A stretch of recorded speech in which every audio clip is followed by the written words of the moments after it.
दिन भर के पुलिसी और सियासी नाटक के बाद कल देर रात बीजेपी नेता तजिंदर पाल सिंह बग्गा घर वापस पहुंचे।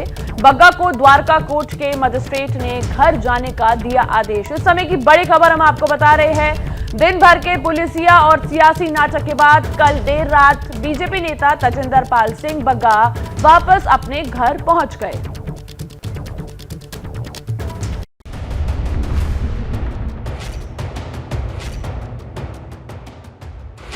कल सुबह सुबह दिल्ली में घर से तजिंदर सिंह बग्गा की गिरफ्तारी हुई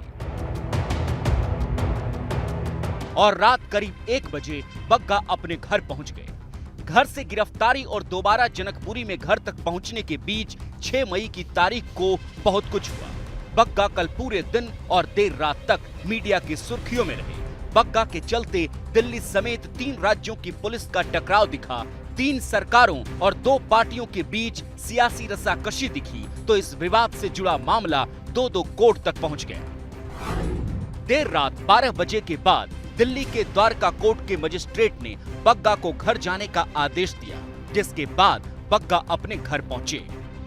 हम उनको कहना चाहते हैं, आप एक नहीं 100 एफआईआर करो, तब भी हम झुकने वाले नहीं हैं। इस तरीके से हम उनके लड़ाई लड़ते रहेंगे। आज हम कसम खाते हैं तब तक चैन की सांस नहीं लेंगे जब तक अरविंद केजरीवाल को सत्ता से बाहर नहीं करते। हरियाणा पुलिस की मदद से दिल्ली पुलिस ने पंजाब पुलिस की गिरफ्त से बग्गा को छुड़ाया था।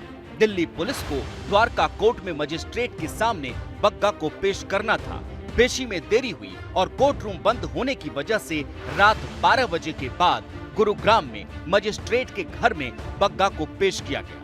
इस बीच रात 9 बजे के करीब बग्गा का दिल्ली के दीनदयाल उपाध्याय अस्पताल में मेडिकल चेकअप भी कराया गया। वकील के मुताबिक मेडिकल रिपोर्ट में बग्गा को कुछ चोटें भी आई है। साहब मजिस्ट्रेट साहब के सामने आए थे, उनको पुलिस ने प्रेजेंट किया। बग्गा साहब की मेडिकल डॉक्यूमेंट्स को कोर्ट ने परस्यू किया। मेडिकल डॉक्यूमेंट्स में पाया गया कि उनके कंधे और उनके बैक पर चोट आई हुई है और बग्गा साहब को रिलीज किया गया। बग्गा ने मजिस्ट्रेट के सामने दोबारा ऐसी घटना होने और अपनी सुरक्षा पर आशंका जताई तो दिल्ली पुलिस को बग्गा के लिए सुरक्षा मुहैया कराने का आदेश भी दे दिया गया। बग्गा साहब ने यह भी कहा कि मुझे ऐसा इंसिडेंट दोबारा भी मेरे साथ रिपीट हो सकता है, तो ऐसा मेरे साथ रिपीट ना हो, मुझे सुरक्षा दी जाए। तो उनकी सुरक्षा के लिए एसएचओ पर्याप्त इंतजाम करें। पंजाब पुलिस की ओर से गिरफ्तारी के बाद दिल्ली पुलिस ने अपहरण का केस दर्ज किया था और इसी केस में बग्गा को कल देर रात द्वारका कोर्ट के सामने पेश किया गया।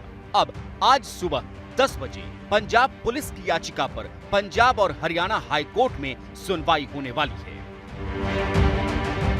पंजाब पुलिस की गिरफ्त से छूटने के बाद घर पहुंचे तजिंदर सिंह बग्गा ने एबीपी न्यूज से बातचीत की और पंजाब पुलिस पर जमकर अपनी भड़ास निकाली। कैसे पंजाब पुलिस ने बग्गा को उनके घर से गिरफ्तार किया, खुद आपको बग्गा की जुबानी गिरफ्तारी की वो पूरी कहानी सुनाते हैं। इस वक्त हमारे साथ मौजूद हैं भाजपा के नेता तजिंदर पाल सिंह बग्गा। ये उनसे जानते हैं सुबह से क्या मामला है। सर, सबसे पहले ये बताइए कि सुबह जब आप घर पे थे क्या कुछ वहाँ पे, कितने पुलिसकर्मी मौजूद थे वहाँ पे? देखिए, पहले तो 2 पुलिसकर्मी अंदर आए। उन्होंने कहा कि नोटिस सर्व करने आए हैं। मैंने उनको नोटिस की कॉपी मांगी। एक पुलिसकर्मी उठा और उसने दरवाजा को खोला।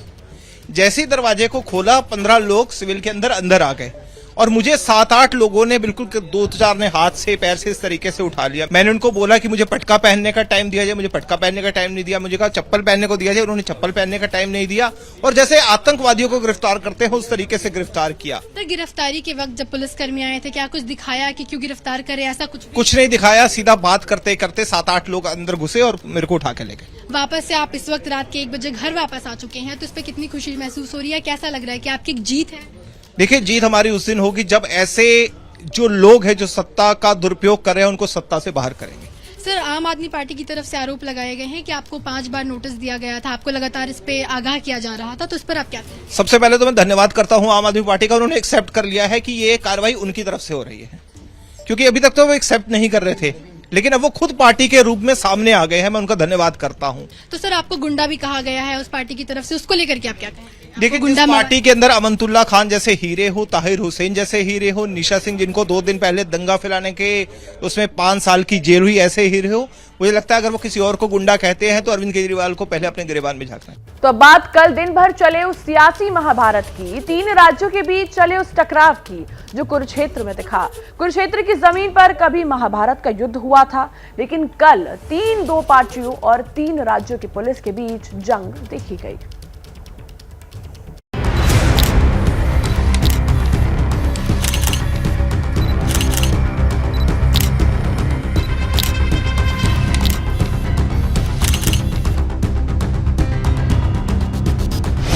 घसीट के ले गए, सर पे कपड़ा पकड़े नहीं लेने दिया। मैंने जब मोबाइल उठाया तो उसने मेरा मोबाइल छीन लिया, मेरे मुंह पे मारा।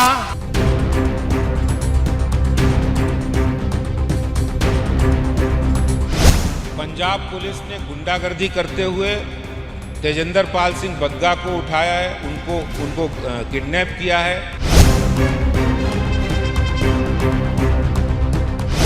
या केजरीवाल को डर लग रहा है, सीधे से बात करें ना वो। ये ऐसे किडनैपिंग करा के पंजाब पुलिस उसके हाथ में आ गई तो क्या वो गुंडागर्दी करेगा?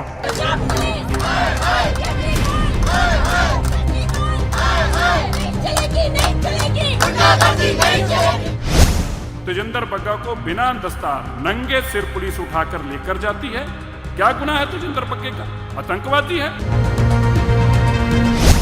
हमने इनको 5 बार ऑन रिकॉर्ड इनको नोटिस दिया भी, आप आके हमारी इन्वेस्टिगेशन ज्वाइन करो। इन्होंने एक बार भी इन्वेस्टिगेशन ज्वाइन नहीं की, हर बार इन्होंने टाला है।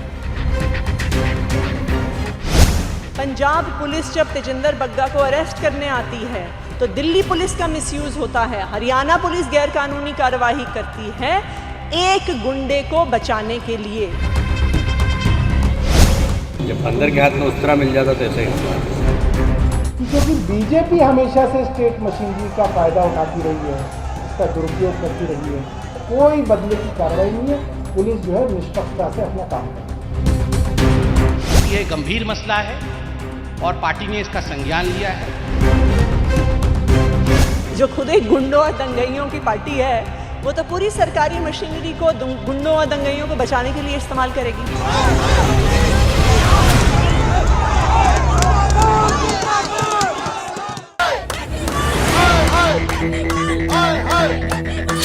जिसकी लाठी उसकी भैंस। कुछ इसी तर्ज पर शुक्रवार की सुबह से शाम तक देश के 3 राज्यों की सरकारों ने अपनी अपनी लाठी का दम दिखाया।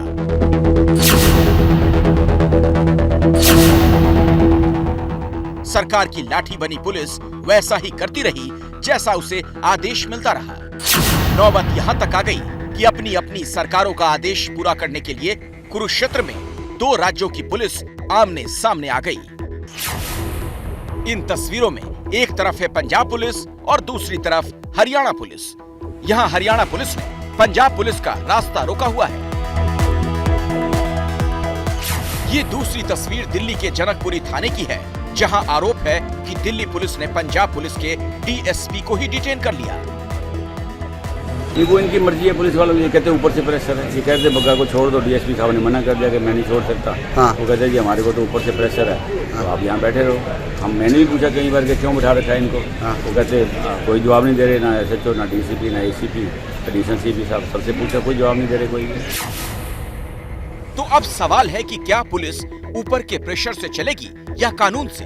क्योंकि अगर ऊपर का प्रेशर यानी सरकार तय करेगी कि पुलिस को कब किसे गिरफ्तार करना है, कब किसे बचाना है, तो वही होगा जो आज दिन भर हुआ।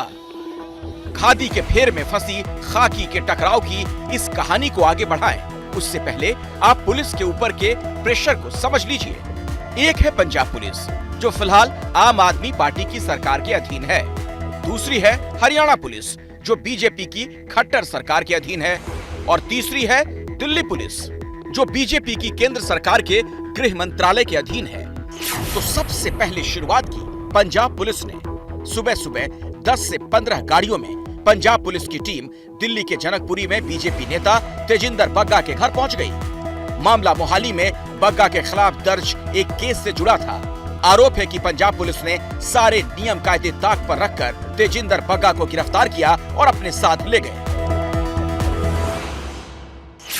भाई मेरे घर में गुंडे आए, मेरे बच्चे को घसीट के ले गए, मेरा बच्चा चिल्लाता रहा, मेरे बच्चे ने कहा मेरे को सर पे कपड़ा कम से कम बांध लेने दो, उन्होंने उसका मौका नहीं दिया और घसीट के बाहर ले गए। बग्गा की ये गिरफ्तारी इसलिए हुई क्योंकि उन्होंने कुछ समय पहले कश्मीर फाइल्स फिल्म को लेकर दिल्ली के मुख्यमंत्री अरविंद केजरीवाल के खिलाफ एक विवादित टिप्पणी की थी। इस मामले में आम आदमी पार्टी से जुड़े सनी अहलूवालिया ने मोहाली में बग्गा के खिलाफ केस दर्ज कराया था। उन्होंने ट्वीट किया था अरविंद केजरीवाल जी के खिलाफ और उस ट्वीट के अगेंस्ट मैंने कंप्लेंट करी थी। ये लिखा जाता है कि अरविंद केजरीवाल तुम्हें जीने नहीं दिया जाएगा, तो ऐसी चीजें पोस्टर लगाए जाते हैं पूरे दिल्ली के अंदर। उसके अगेंस्ट मैंने कंप्लेंट करी थी और उसके अगेंस्ट ही वो अरेस्ट हुआ। हमने तो सिर्फ ये कहा था कि किसी के खून पे हंस रहे हो तो किसी के खून पे इस तरह मत हंसो, किसी के दर्द पे ऐसा नहीं हंसना चाहिए। इंसानियत के नाते तुम उनसे माफी मांगो, उन लोगों को तकलीफ हुई होगी। तो उसने नहीं माफी मांगी तो उन्होंने कहा कि ठीक है, भारतीय जनता पार्टी का युवा मोर्चा जो भी है आपको चैन से नहीं जीने देगा जब तक आप माफी ना मांगो। ये कौन सी जान से मारने की धमकी है? चूंकि मामला आम आदमी पार्टी के मुखिया अरविंद केजरीवाल के खिलाफ टिप्पणी का था और अब पंजाब में आम आदमी पार्टी की सरकार है, इसीलिए बग्गा की गिरफ्तारी ने तुरंत राजनीतिक रंग ले लिया। हमारे साथ बग्गा के घर से जुड़ रहे हैं हमारे संवाददाता ध्रुव मिश्रा। सीधा उनका रुख करते हैं। ध्रुव, कल बग्गा की गिरफ्तारी से लेकर के उनके छूटने तक खूब सियासी हंगामा हुआ। आप उनके घर के बाहर इस वक्त मौजूद हैं, आज कैसी हलचल की उम्मीद? देखिए, अभी सुबह का वक्त है शिखा, अभी जो है यहाँ पर हालात बिल्कुल सामान्य है। कोई भी ऐसा यहाँ पर ये सुबह का वक्त है क्योंकि लोग जो है इतनी जल्दी उठते नहीं हैं, उस वजह से कुछ लोग यहाँ पर अभी मॉर्निंग वॉक के लिए गए थे। लेकिन शाम के वक्त बात करें, जब देर रात जो है, जब ये पीछे आप देख रहे हैं यही जो है तेजेंद्र सिंह बग्गा का घर है और यहाँ रात के वक्त जब वो आए थे तो काफ़ी जश्न का माहौल था, कई सारे लोग उनके समर्थक थे। लेकिन फ़िलहाल जो है यहाँ पर शांति है। जी ध्रुव, लेकिन सब में सबसे बड़ा सवाल ये है कि राज्यों की पुलिस ही आपस में भिड़ गई। आखिर पुलिस को क्यों मोहरा बनाया जा रहा है? देखिए, जिस तरीके से अभी कल जो है आरोप प्रत्यारोप के दौर चला, तमाम एक दूसरे पर आरोप प्रत्यारोप लगाए गए कि सुबह के वक्त जो है यहाँ पर तेजेंद्र सिंह बग्गा को पुलिस आती है और ले जाती है पंजाब पुलिस, जिसमें कि कल देर रात तेजेंद्र पाल सिंह बग्गा ने भी ये कहा कि जो है स्थानीय पुलिस को सूचना नहीं दी गई थी। तो कहीं ना कहीं ये दो राजनीतिक दल जो आपस में जिस तरीके की टिप्पणियां जो की गई, जो आम आदमी पार्टी का आरोप है कि उन्होंने केजरीवाल पर टिप्पणी की, उसके बाद जो मामला दर्ज किया गया, फिर तेजेंद्र पाल सिंह बग्गा का जो आरोप है कि ये जो जिस तरीके से गिरफ्तारी की गई वो तरीका सही नहीं था, तमाम तरीके की जो बातें निकल कर आई। तो पूरा आज जो ये मामला जो है ये कोर्ट में भी पहुंचा है। आज इसमें ये हलफनामा दाखिल करने को भी कहा गया है क्योंकि जिस तरीके जो हरियाणा पुलिस का रवैया था उसको लेकर के पंजाब पुलिस जो है हाई कोर्ट भी गई थी। तो आज ये देखना ये होगा कि इस पर क्या फैसला आता है। जी इस वक्त की बड़ी खबर आपको बता दें जो यूपी के मथुरा से आ रही है। मथुरा में सड़क हादसे में 7 लोगों की मौत की खबर है। मरने वालों में एक बच्चा भी शामिल। हादसा यमुना एक्सप्रेसवे पर हुआ। आपको बता दें आगरा से नोएडा जा रही कार की किसी अज्ञात गाड़ी से टक्कर हुई। मारे गए लोग हरदोई के रहने वाले बताए जा रहे हैं। हादसे में 2 लोग गंभीर रूप से जख्मी हैं, जिन्हें फिलहाल अस्पताल में भर्ती करवाया गया है। तो यमुना एक्सप्रेसवे पर ये पूरा हादसा हुआ। मारे गए लोगों में एक बच्चा भी शामिल है। 7 लोगों की मौत हो गई है। आपको बता दें कार में 9 लोग सवार थे और 2 लोग गंभीर रूप से जख्मी बताए जा रहे हैं। अज्ञात गाड़ी से ये टक्कर लगी है जिसकी पड़ताल की जा रही है। फिलहाल ये पूरा हादसा गाड़ियों की टक्कर की वजह से हुआ। यूपी के मथुरा में भयानक सड़क हादसा हुआ है। यमुना एक्सप्रेसवे पर हादसे में 7 लोगों की मौत हुई है। मारे गए लोगों में आपको बता दें एक बच्चा भी शामिल है। कार में 9 लोग सवार थे और जानकारी के मुताबिक 2 लोग गंभीर रूप से फिलहाल जख्मी बताए जा रहे हैं, जिन्हें अस्पताल में फिलहाल भर्ती करवाया गया है। यूपी के मथुरा से बड़ी खबर आपके सामने। भयानक सड़क हादसा हुआ। यमुना एक्सप्रेसवे पर हुए इस हादसे में 7 लोगों की मौत हुई।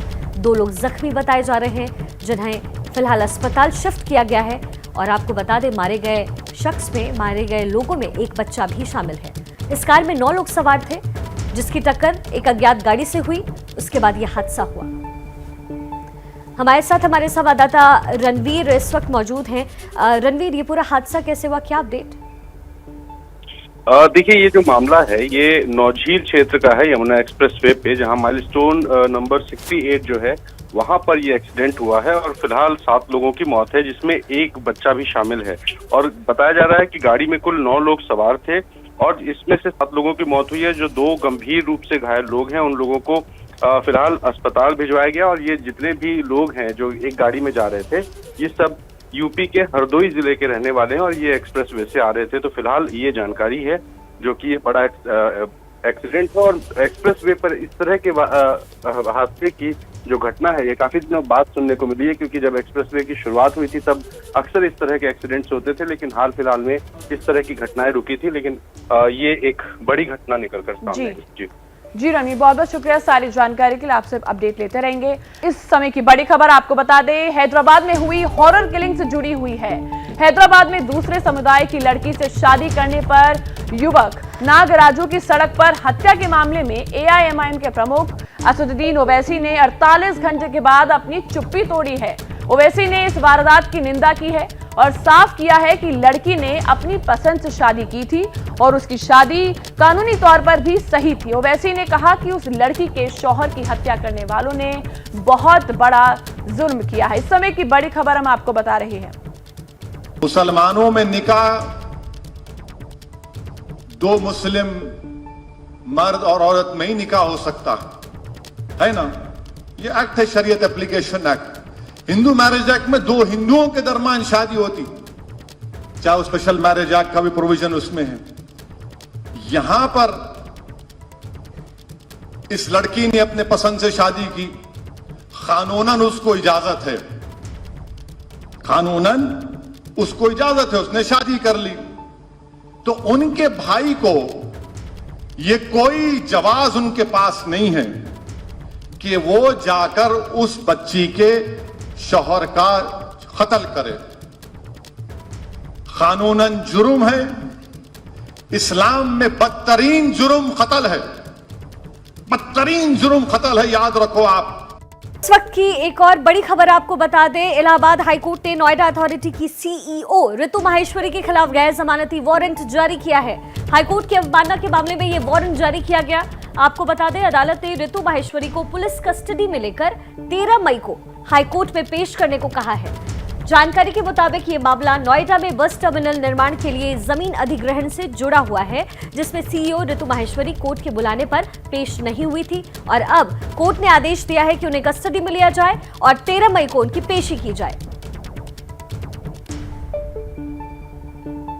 अदालत ने ऋतु माहेश्वरी को पुलिस कस्टडी में लेकर 13 मई को हाईकोर्ट में पेश करने को कहा है। ये मामला नोएडा में बस टर्मिनल निर्माण के लिए जमीन अधिग्रहण से जुड़ा हुआ है, जिसमें CEO ऋतु माहेश्वरी कोर्ट के बुलाने पर भी पेश नहीं हुई थी और अब कोर्ट की तरफ से अवमानना इसे बताया गया और कहा गया है कि पुलिस ऋतु माहेश्वरी को कस्टडी में ले और 13 मई को पेश किया जाए।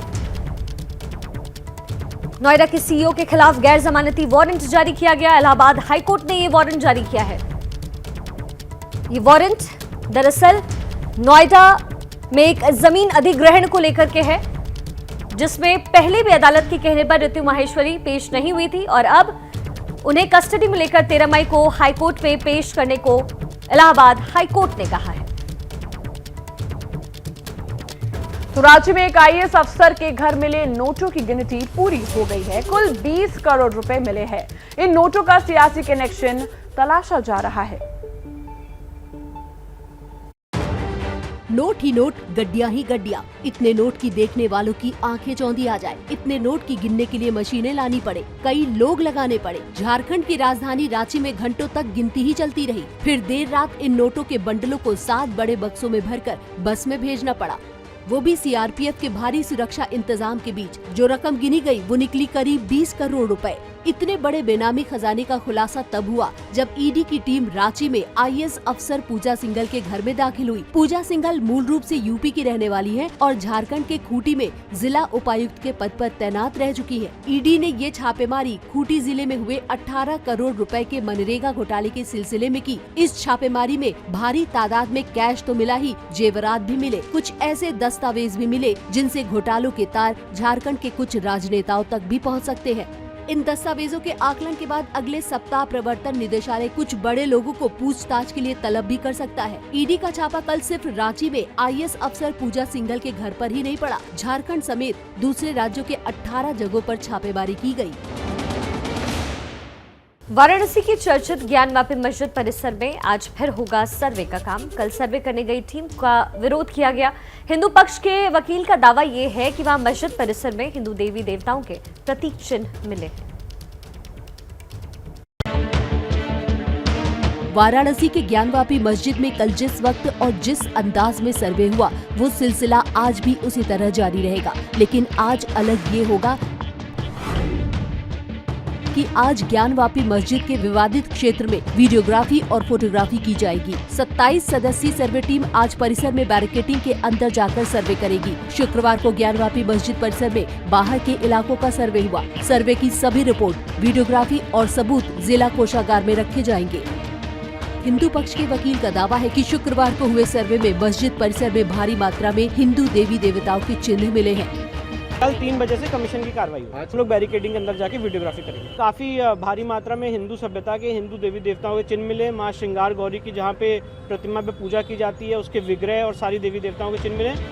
इससे पहले शुक्रवार को सर्वे और वीडियोग्राफी का काम भारी तनाव के बीच हुआ। मुस्लिम पक्ष इस सर्वे के शुरू से ही खिलाफ था। सर्वे टीम जब मस्जिद के करीब पहुंची तो मौके पर जमकर नारेबाजी हुई। हालांकि चुस्त इंतजाम के कारण हालात काबू में रहे और सर्वे टीम ज्ञानवापी परिसर में दाखिल हो गयी।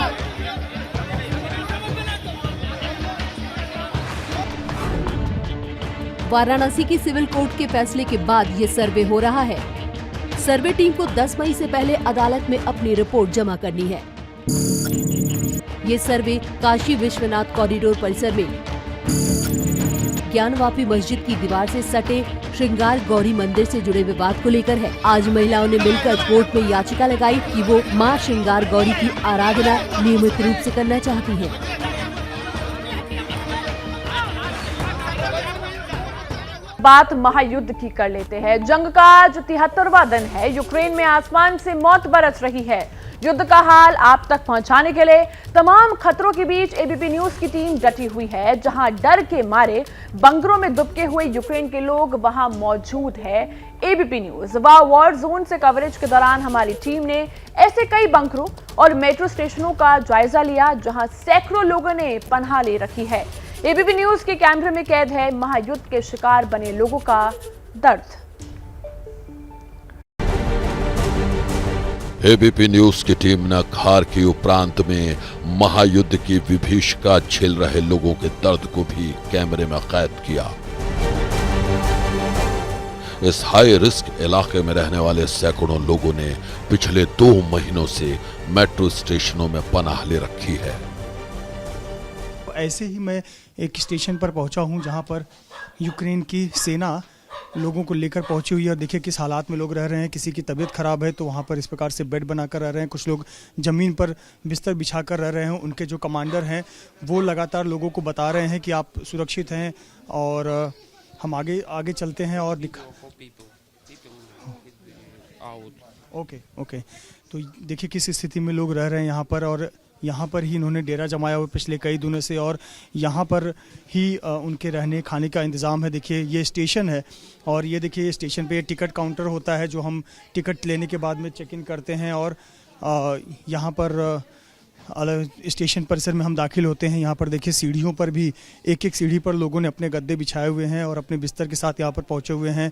थोड़ी बहुत खाने की चीज़ें हैं जो लोगों को मिल रही हैं। कुछ वॉलंटियर यहाँ पर कुछ खाने की चीज़ें लेकर आते हैं, वो चीज़ें इनके पास है और इसी से इनका गुजर बसर चल रहा है। और थोड़ा आगे लेकर चलते हैं। ये देखिए कुछ लोग यहाँ के पेट्स रखने के लोग बहुत शौकीन होते हैं तो अपने जो पेट्स हैं, बिल्ली हैं, डॉग है, वो भी लोग अपने साथ लेकर आए हुए हैं। तो एक तरह से यहाँ देखिए लोगों का एक संसार यहाँ पर बसा हुआ है। ये प्लेटफॉर्म है और प्लेटफॉर्म को देखिए यहाँ किस प्रकार से घेर घेर कर अपना एक जगह बनाया हुआ है और यहाँ पर लोग रह रहे हैं।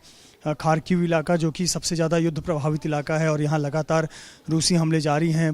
बंकर से बाहर और ख़ास करके मेट्रो स्टेशन से बाहर कोई नहीं निकलता, क्योंकि यहाँ अगर बाहर निकलेंगे तो बहुत ज़्यादा खतरा है, क्योंकि लगातार गोले गिर रहे हैं। और देखिए लोगों ने अपने इस प्रकार से टेंट और घर और आशियाना बना रखा है।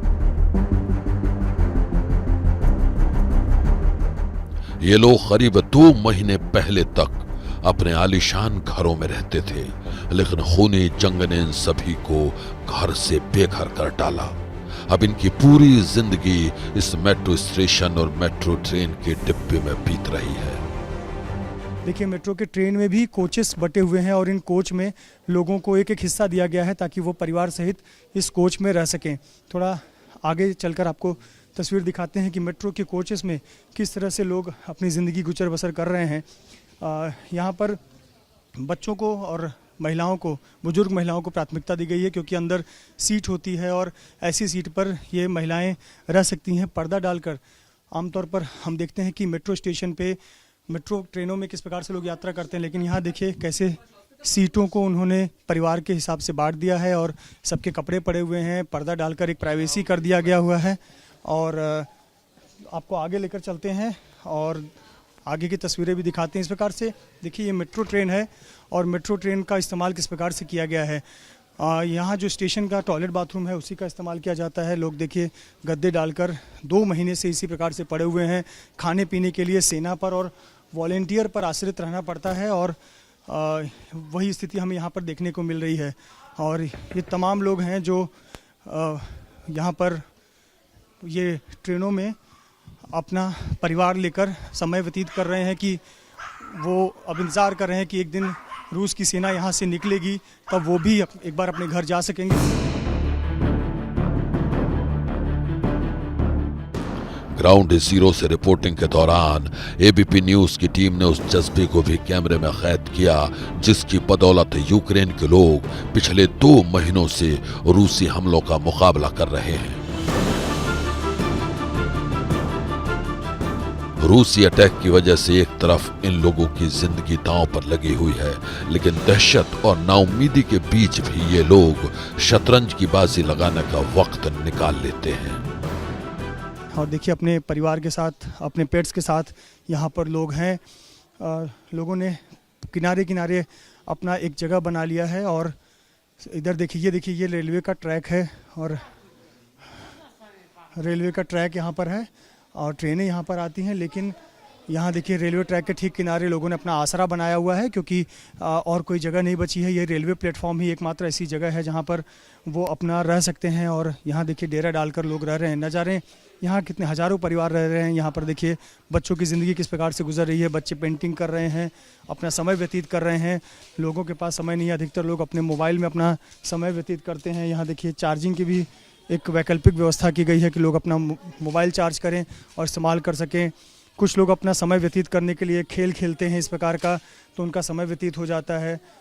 कुछ लोग अपने परिवार के साथ देखिए पत्ते खेल रहे हैं ताकि उनका थोड़ा समय बीत जाए।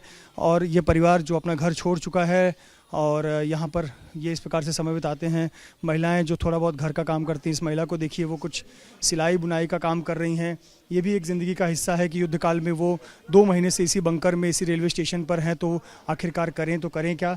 इस प्रकार से ज़िंदगी बीतती है, रात यहीं से बीतती है। जो सेना के अधिकारी होती हैं, वॉलंटियर होते हैं, वो उन्हें दवाई उपलब्ध कराते हैं। बहुत सारे लोग अपने पेट्स के साथ यहाँ पर पहुँचे हुए हैं। ये तस्वीरें बता रही हैं कि रूस के ताबड़तोड़ हमले भी इन लोगों से जिंदगी जीने का जज्बा छीन नहीं पाए हैं। रूसी सेना ने इनके घर बार भले ही तबाह कर डाले, लेकिन जिंदगी को संवारने का, जिंदगी की सबसे बड़ी उलझन को सुलझाकर उसे नए सिरे से शुरू करने का हौसला अब भी कायम है। युद्ध में क्या कुछ होता है, एक आम आदमी की ज़िंदगी क्या होती है, एक आम आदमी कैसे ज़िंदगी का गुजर बसर करता है, वो हालात ये बताती हैं तस्वीरें। और इन तस्वीरों को देखकर बेहद दया आती है, क्योंकि इनका भी एक समय घर था, बड़ा घर था, आशियाना था। लेकिन अब इस प्रकार से लोग प्लेटफॉर्म पे या फिर ट्रेनों के कोच में पार्टीशन, पर्दे डालकर रह रहे हैं। तो ये स्थिति युद्ध के बाद से निर्माण हुई है।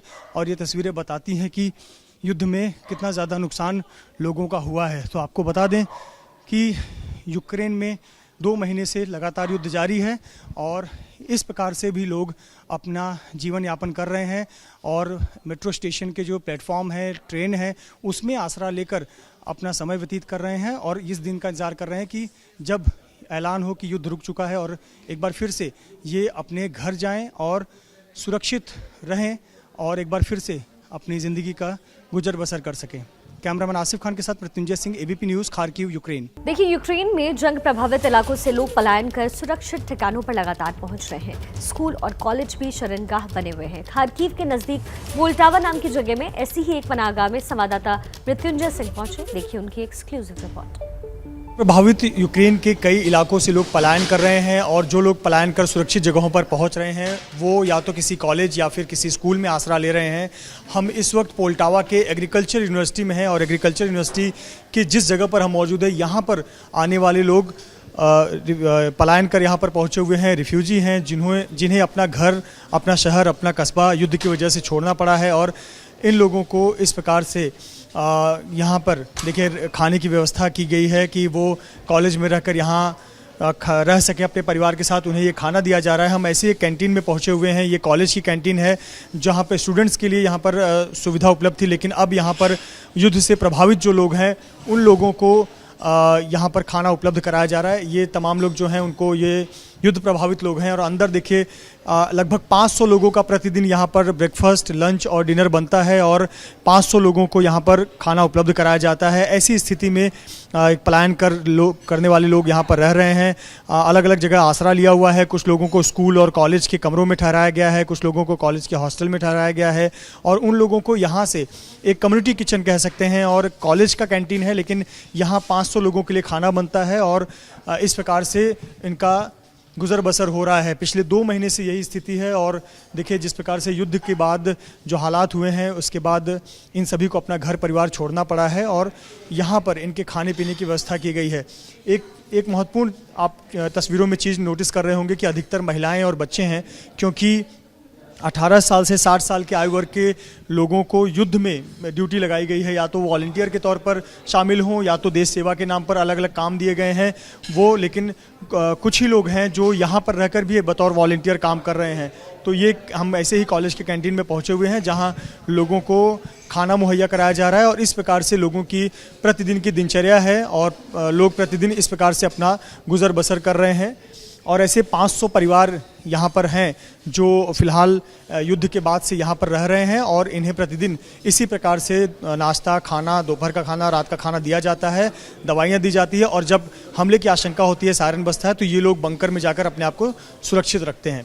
कैमरामैन आसिफ खान के साथ Mrityunjay Singh, ABP news, Poltava, Ukraine. इस समय की बड़ी खबर की बात कर लेते हैं जो मध्य प्रदेश के इंदौर से आ रही है। इंदौर के विजयनगर की स्वर्णबाग कॉलोनी में देर रात एक इमारत में आग लग गई। आग की वजह से एक महिला समेत 7 लोगों की मौत हो गई। इस समय की बड़ी खबर हम आपको बता रहे हैं। इंदौर से शॉर्ट सर्किट की वजह से आग लगने की बात कही जा रही है। किसी शाद पटेल नाम के शख्स का घर बताया जा रहा है। तो हमारे साथ ब्रजेश राजपूत इस समय फोन लाइन पर जुड़ गए। ब्रजेश, क्या पूरी अपडेट मिल रही है इस खबर को लेते हुए? देखिए, इंदौर के स्वर्णबाग कॉलोनी में बड़ा हादसा हुआ है। दरअसल ये जो पूरा सुबह की घटना है, 3 और 4 बजे के दरमियान ये हादसा हुआ है। स्वर्णबाग कॉलोनी में एक 3 मंजिला मकान था और ये सारे किराएदार लोग थे, जहाँ शॉर्ट सर्किट के चलते आग लगी और इस मामले में करीब 10 लोगों को, जो झुलसे हुए लोग थे, उनको अस्पताल पहुंचाया गया और अस्पताल से खबर है कि 2 महिला और 5 पुरुष सहित 7 लोगों की मौत हो गई है और बाकी 3 लोगों का भी इलाज चल रहा है। पुलिस प्रशासन पूरे मौके पर पहुंच गया है। शॉर्ट सर्किट के चलते घटना हुई है और क्योंकि 3 और 4 बजे तड़के आग लगी, जिसके चलते इन तमाम लोगों को राहत नहीं पहुंचाई जा सकती और आग एकदम से ऐसी बढ़ गई जिसके चलते लोग इनको जो मदद थी वो भी इनको नहीं हो पाई, जिसके चलते इतना बड़ा हादसा हो गया। अभी तक 7 लोगों के मारने की खबर है, जिसमें 2 महिलाएं और 5 पुरुष हैं। जी, बहुत बहुत शुक्रिया ब्रजेश सारी जानकारी के लिए। आपसे हम इससे जुड़ी हर अपडेट लेते रहेंगे। तो बग्गा के घर से हमारे साथ जुड़ रहे हमारे संवाददाता ध्रुव मिश्रा। ध्रुव, अगला पंजाब पुलिस का क्या कदम हो सकता है? देखिए, फ़िलहाल जो हरियाणा पुलिस का रवैया था उसके अगेंस्ट जो है हाई कोर्ट में गई है। आज 10 बजे उसमें सुनवाई है। उसमें क्या होता है वो देखने वाली बात रहेगी, क्योंकि 10 बजे सुनवाई होगी, तब जाकर ही कुछ आगे पता चल सकता है। जी, तो आज काफ़ी बड़ा दिन है बग्गा के लिए, तो इससे जुड़ी क्या अपडेट आपके पास है? देखिए, अभी जो जानकारी मिल रही है उसके अनुसार कि यहाँ बीजेपी जो है प्रेस कॉन्फ्रेंस कर सकती है। अभी टाइम नहीं बताया गया है, क्योंकि अभी मैं जो तेजनपाल सिंह बग्गा के फादर से मेरी बात हुई तो बताया जा रहा है कि देर रात तक जो है यहाँ हलचल चलती रही उनके घर पर। कई सारे समर्थक रहे, पूरा उनके जो और समर्थक थे वो रात भर यहाँ पर थे, तो देर रात तक वो जागते रहे। तो अभी जो है अभी फ़िलहाल अंदर ही हैं, घर पर सो रहे हैं। तो थोड़ी देर बाद हमें बताया कि कुछ देर बाद जो है हमसे मिल लेंगे, बात करेंगे। जी, बहुत बहुत शुक्रिया ध्रुव, सारी जानकारी के लिए। आपसे हम पल पल की अपडेट लेते रहेंगे। और अब इस वक्त की बड़ी खबर आपको बता दें, जो मध्य प्रदेश के इंदौर से आ रही है। इंदौर के विजयनगर की स्वर्णबाग कॉलोनी में देर रात एक इमारत में आग लग गई। आग की वजह से 2 महिलाएं समेत 7 लोगों की मौत हो गई है। आपको बता दें, शॉर्ट सर्किट की वजह से आग लगने की बात सामने आ रही है। किसी इशाक पटेल नाम के शख्स का दरअसल ये घर बताया जा रहा है, और जिन लोगों की मौत हुई है वो किराएदार बताए जा रहे हैं। ब्रजेश राजपूत हमारे साथ टेलीफोन लाइन पर है। ब्रजेश, ये पूरा मामला क्या था और आग आखिर कैसे लगी?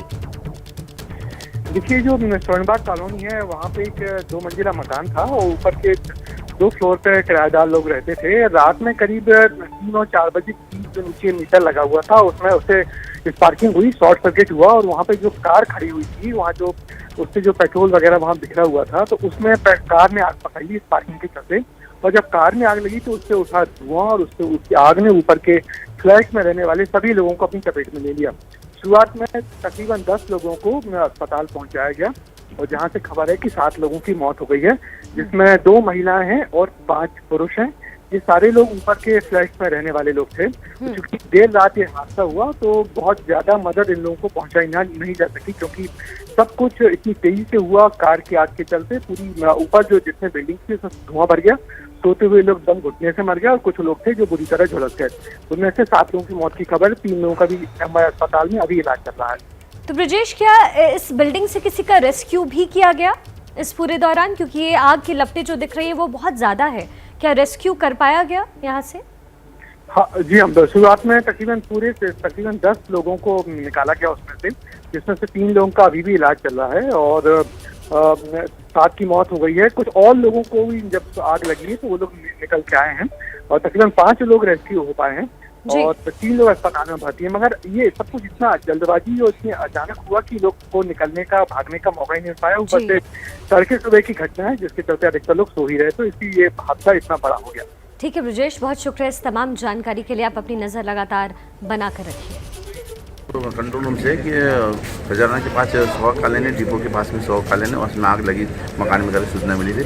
हमारे स्टेशन नज़दीक गांधी स्टेशन रवाना होता ऐसा समय सर उसके मुझे सूचना दी, मैं रवाना हो गया था। और अभी इसमें बॉडी हमारी 4 बॉडी डेड पाई गई, और उसमें हमें फायर ब्रिगेड टीम और मेरे 9 आदमी निकाले। हम सब स्टूडेंट थे बुलाए, अब ऊपर से ये पता लगा स्टूडेंट ने बताया, पर पारिवारिक स्थिति में तो अंदर पारिवारिक भी था, परिवार था नीचे गैरेज में, जिससे नीचे शायद मीटर से ही लगी होगी तो ये नीचे पकड़ा है।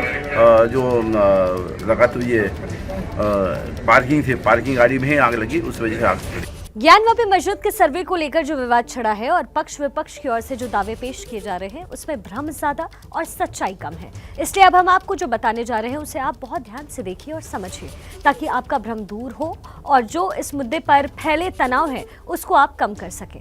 देखिए, इस तस्वीर को आप देखिए। तस्वीर में दिख रही मूर्तियां ही मां श्रृंगार गौरी की वो मूर्तियां हैं जो इस पूरे विवाद से जुड़ी हुई है। आपको बता दें, ये मूर्तियां सिर्फ एक दीवार पर रखी हुई है। इस दीवार के दूसरी ओर ज्ञानवापी मस्जिद परिसर है, और असल विवाद किस बात का है ये हम आपको समझाएं, लेकिन इस तस्वीर को और आप बेहतर ढंग से आपको हम दिखाते हैं, जिसमें पूरा काशी विश्वनाथ परिसर और ज्ञानवापी मस्जिद परिसर आपको नजर आएगा। तो ये है पूरा काशी विश्वनाथ मंदिर परिसर। इस पूरे इलाके में ये मंदिर परिसर है। इससे ठीक बगल में है ज्ञानवापी मस्जिद। ज्ञानवापी मस्जिद और मंदिर परिसर के बीच की जो दीवार है वही दरअसल मौजूद है मां श्रृंगार देवी का मंदिर। देखिए, अब तक आप काशी विश्वनाथ मंदिर, ज्ञानवापी मस्जिद और इन दोनों परिसरों के बीच मौजूद मां श्रृंगार गौरी के मंदिर की लोकेशन समझ चुके होंगे। अब हम आपको बताते हैं कि विवाद की असल जड़ आखिर है क्या। तो आप समझिए, श्रृंगार गौरी मंदिर आज की तारीख में सिर्फ दीवार पर है। इस मंदिर परिसर का ज्यादातर हिस्सा मस्जिद परिसर में आता है। पहले श्रृंगार गौरी की परिक्रमा की जाती थी। परिक्रमा के दौरान श्रद्धालु मस्जिद परिसर में दाखिल हो जाते थे।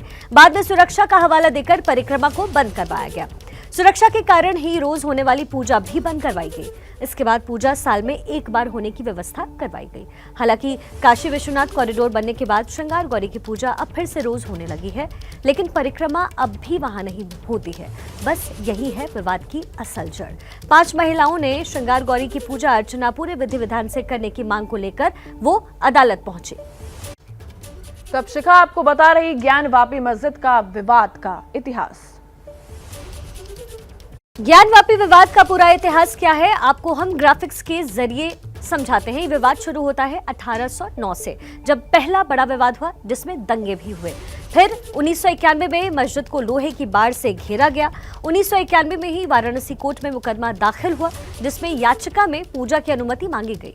साथ ही मुस्लिम पक्ष ने प्लेसेस ऑफ वर्शिप एक्ट के तहत 1991 से ये इस बात की चुनौती दी। फिर आता है साल 1993, जब इलाहाबाद हाईकोर्ट ने इस पर स्टे लगाया। फिर साल 2018, जब सुप्रीम कोर्ट ने कहा कि स्टे की वैधता सिर्फ 6 महीने की होगी। साल 2019 में स्टे ऑर्डर की वैधता पर जिला अदालत में सुनवाई की गई। फिर 18 अगस्त 2021 में 5 महिलाओं ने मां श्रृंगार गौरी मंदिर पर याचिका दी। सर्वे का आदेश महिलाओं की याचिका पर ही दिया गया है।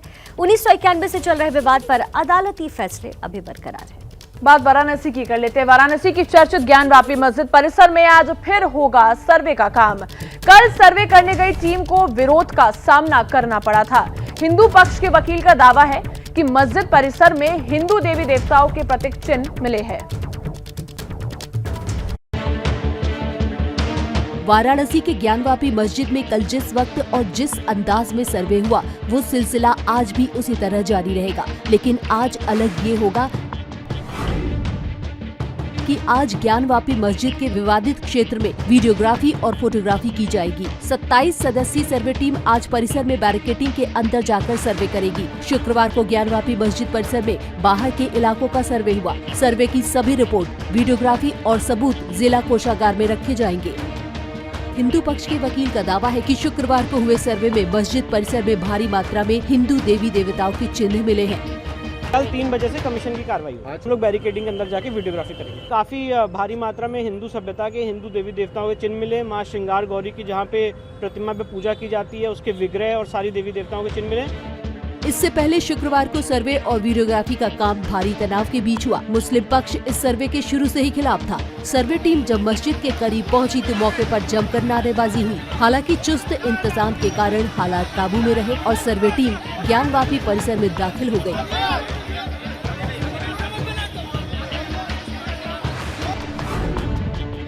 वाराणसी की सिविल कोर्ट के फैसले के बाद ये सर्वे हो रहा है। सर्वे टीम को 10 मई से पहले अदालत में अपनी रिपोर्ट जमा करनी है। ये सर्वे काशी विश्वनाथ कॉरिडोर परिसर में ज्ञानवापी मस्जिद की दीवार से सटे श्रृंगार गौरी मंदिर से जुड़े विवाद को लेकर है। आज महिलाओं ने मिलकर कोर्ट में याचिका लगाई कि वो मां श्रृंगार गौरी की आराधना नियमित रूप से करना चाहती हैं।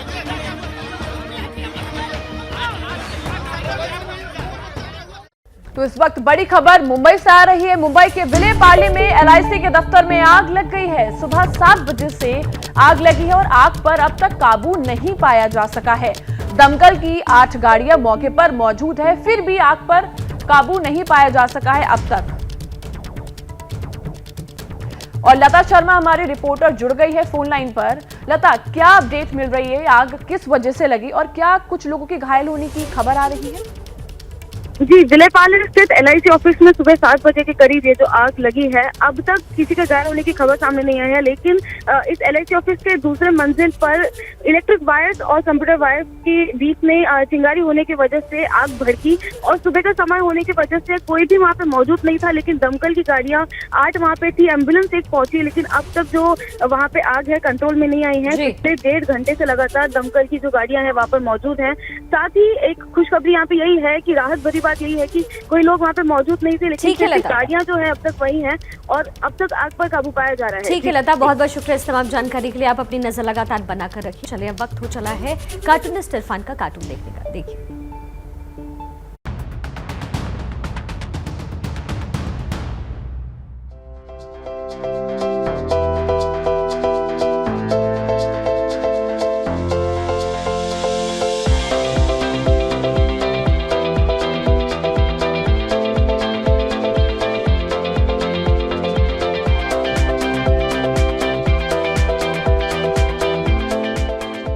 पिछले कई सालों से दिल्ली की केजरीवाल सरकार दिल्ली के लोगों को सस्ती बिजली मुहैया करा रही है, लेकिन अचानक ही वो पूछने लगी है कि लोगों को अगर सस्ती बिजली चाहिए तो वो हमको बताएं।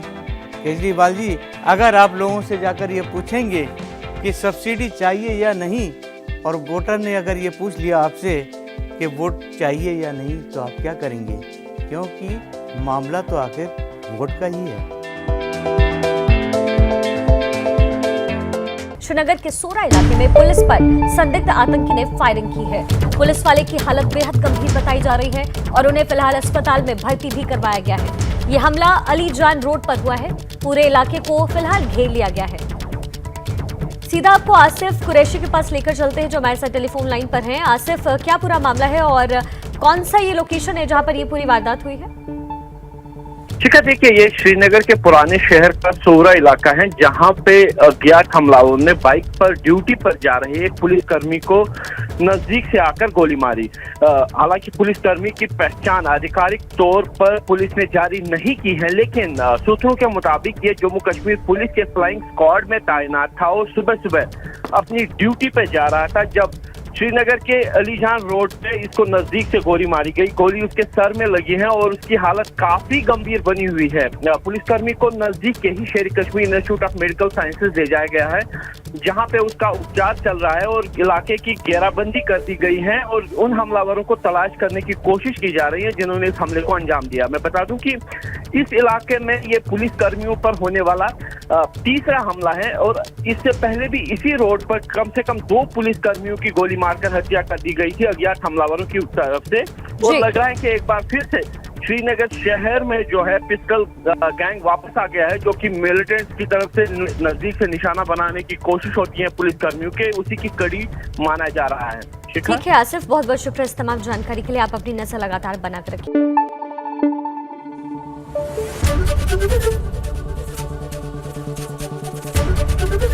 एबीपी न्यूज आपको रखे आगे।